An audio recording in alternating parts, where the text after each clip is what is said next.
of individuals you are to a psychologist.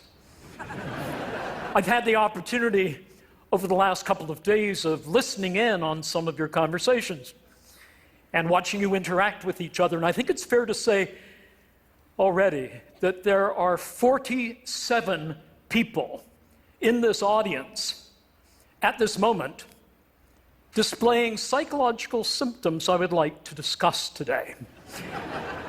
And I thought you might like to know who you are. But instead of pointing at you, which would be gratuitous and intrusive, I thought I would tell you a few facts and stories in which you may catch a glimpse of yourself.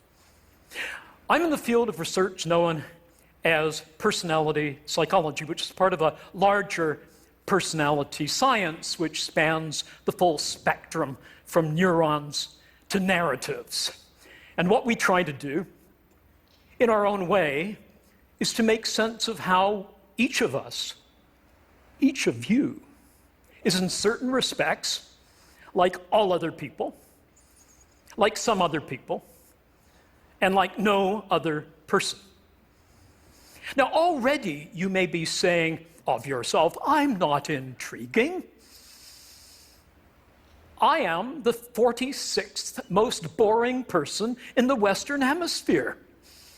Or you may say of yourself, I am intriguing, even if I am regarded by most people as a great thundering twit. But it is your self-diagnosed boringness and your inherent twittiness that makes me as a psychologist really fascinated by you. So let me explain why this is so. One of the most influential approaches in personality science is known as trait psychology, and it aligns you along 5 dimensions, which are normally distributed, that describe universally held aspects of difference between people. They spell out the acronym OCEAN. So O stands for open to experience versus those who are more closed. C stands for conscientiousness, in contrast to those with a more lackadaisical approach to life. E, extroversion, in contrast to more introverted people. A, agreeable individuals, in contrast to those decidedly not agreeable. And N, neurotic individuals, in contrast to those who are more stable. All of these dimensions have implications for our well-being, for how our life goes. And so we know that, for example, openness and conscientiousness are very good predictors of life success, but the open people achieve that success through being audacious and occasionally odd. The conscientious people achieve it through sticking to deadlines, to persevering, as well as having some passion. Extroversion and agreeableness are both conducive to working well with people. Extroverts, for example, I find intriguing. With my classes, I sometimes give them a basic fact that might be revealing with respect to their personality. I tell them that it is virtually impossible for adults to lick the outside of their own elbow. Did you know that? Already, some of you have tried to lick the outside of your own elbow. But extroverts amongst you are probably those who have not only tried, but they have successfully licked the elbow of the person sitting next to them. Those are the extroverts. Let me deal in a bit more detail with extroversion because it's consequential and it's intriguing and it helps us understand what I call our 3 natures. First, our biogenic nature, our neurophysiology. Second, our sociogenic or second nature, which has to do with the cultural and social aspects of our lives. And third, what makes you individually you, idiosyncratic, what I call your idiogenic nature. Let me explain. One of the things that characterizes extroverts is they need stimulation. And that stimulation can be achieved by finding things that are exciting. Loud noises, parties, and social events here at TED. You see the extroverts forming a magnetic core, and they all gathered together, and I've seen you, the introverts are more likely to spend time in the quiet spaces up on the second floor, where they are able to reduce stimulation and may be misconstrued as being antisocial, but you're not necessarily antisocial. It may be that you simply realize that you do better when you have a chance to lower that level of stimulation. Sometimes it's an internal stimulant from your body. Caffeine, for example, works much better with extroverts than it does introverts. When extroverts come into the office at 9 o'clock in the morning and say, I really need a cup of coffee, they're not kidding. They really do. Introverts do not do as well, particularly if the tasks they're engaged in, and they've had some coffee, if those tasks are speeded and if they're quantitative, introverts may give the appearance of not being particularly quantitative, but it's a misconstrual. And so here are the consequences that are really quite intriguing. We're not always what we seem to be, and that takes me to my next point. I should say, before getting to this, something about sexual intercourse. Although I may not have time, and so if you would like me to, yes, you would? Okay. There are studies done on the frequency with which individuals engage in the conjugal act, as broken down by male, female, introvert, extrovert. So I ask you, how many times per minute? Oh, I'm sorry, that was a rat study. How many times per month do introverted men engage in the act? 3.0. Extroverted men, more or less? Yes, more. 5.5, almost twice as much. Introverted women, 3.1. Extroverted women, frankly, speaking as an introverted male, which I will explain later, they are heroic. 7.5, they not only handle all the male extroverts, they pick up a few introverts as well.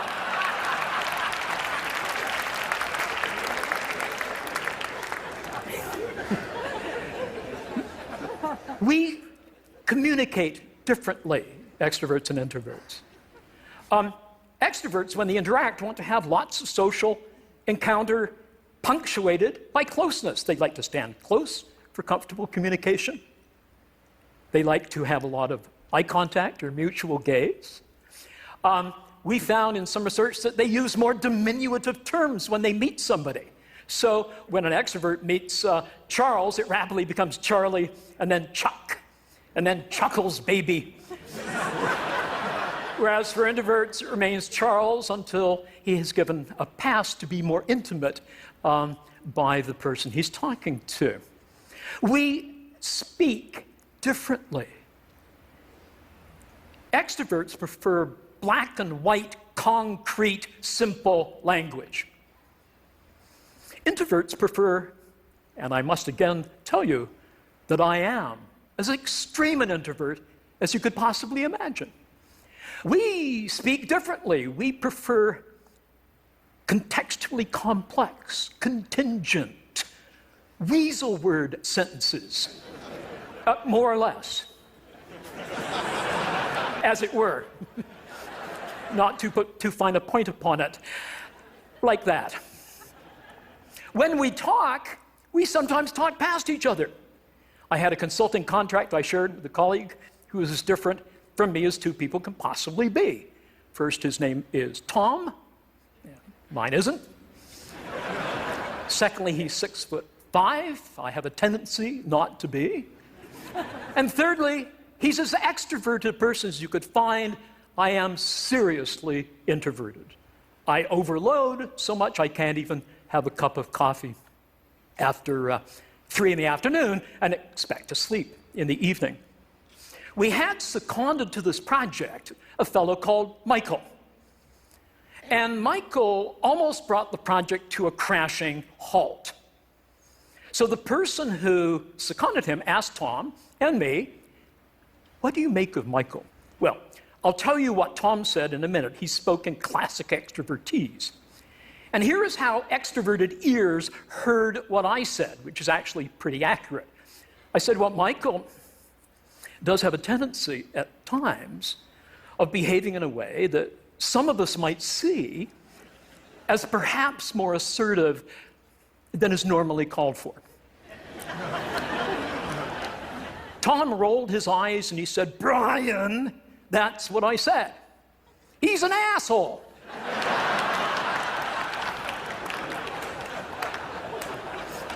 Now, as an introvert, I might gently allude to certain assholic qualities in this man's behavior, but I'm not going to lunge for the A word.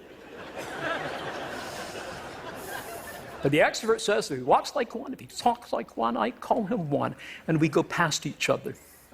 Now, is this something that we should be heedful of? Of course, it's important that we know this. Is that all we are? Are we just a bunch of traits? No, we're not.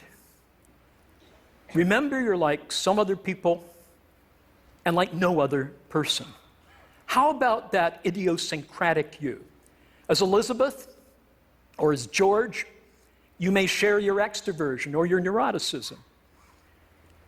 But are there some distinctively Elizabethan features of your behavior or Georgian of yours that makes us understand you better than just a bunch of traits, that make us love you, not just because you're a certain type of person? I'm uncomfortable putting people in pigeonholes. I don't even think pigeons belong in pigeonholes. So what is it that makes us different? It's the doings that we have in our life, the personal projects. You have a personal project right now, but nobody may know it here. It relates to your kid. You've been back 3 times to the hospital and they still don't know what's wrong. Or it could be your mom. And you've been acting out of character. These are free traits. You're very agreeable, but you act disagreeably in order to break down those barriers of administrative torpor in the hospital to get something for your mom or your child. What are these free traits? They're where we enact a script in order to advance a core project in our lives. And they are what matters. Don't ask people what type you are. Ask them, what are your core projects in your life? And we enact those free traits. I'm an introvert, but I have a core project which is to profess. I'm a professor. And I adore my students. And I adore my field. And I can't wait to tell them about what's new, what's exciting, what I can't wait to tell them about. And so I act in an extroverted way because at 8 in the morning, the students need a little bit of humor, a little bit of engagement to keep them going in arduous days of study. But we need to be very careful when we act protractedly out of character. Sometimes we may find that we don't take care of ourselves. I find, for example, after a period of pseudo-extroverted behavior, I need to repair somewhere on my own. As Susan Cain said in her Quiet book, in a chapter that featured the strange Canadian professor who was teaching at the time at Harvard, I sometimes go to the men's room to escape the slings and arrows of outrageous extroverts. I remember one particular day when I was retired to a cubicle trying to avoid overstimulation. And a real extrovert came in beside me, not right in my cubicle, but in the next cubicle over. And I could hear various evacuatory noises, which we hate, even our own. That's why we flush during as well as after.